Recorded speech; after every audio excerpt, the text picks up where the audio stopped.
dobrých 30-35 stupňov, takže naozaj sa bude hrať v mimoriadne horúcom počasí a my veríme, že nás zahrejú aj oba celky výbornými výkonmi, či už individuálnymi, alebo tými tímovými a najmä, že to bude súboj, ktorý prinesie množstvo gólov. A či prekvapenie, ktoré sa v pohároch zvykne zrodiť tou Libovým a AS Trenčín, ktorý sa práve teraz úvodným hvízdom Filipa Malárika začal.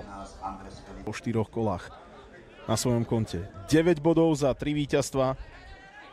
No a spomínal som to posledné proti Ružomberku. Demitraj ale pri lopte posiela strieľaný center do pokutového územia a prvá veľká príležitosť, ktorá okamžite končí gólom. Hneď na začiatku druhej minúty presadil sa s číslom 8 Artur Gajdoš. Rýchla akcia, prakticky bez akéhokoľvek zaváhania. Najprv pálil Akila. Ostatné výsledky. Dunajská Streda vyhráva v 20. minúte v Gabčíkovej 1-0. Venujeme sa teraz šanci Trenčanov, ktorí môžu skorovať aj druhý gól. Sunday sa presadil v 20. minúte zo svojej obľúbenej strany. Jude Sunday teda skóruje gól. Opäť z odrazenej lopty. Hráči Vrbového si nedali pozor práve na osamoteného Sandaya. A už iba neskoro k nemu dostúpil.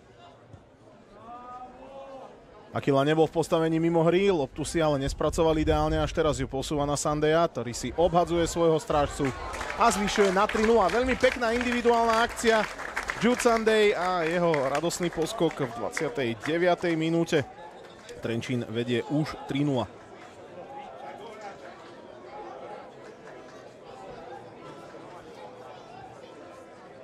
Ulica. Defenzívny záložník alebo skôr stoper. Teraz sledoval ako pád.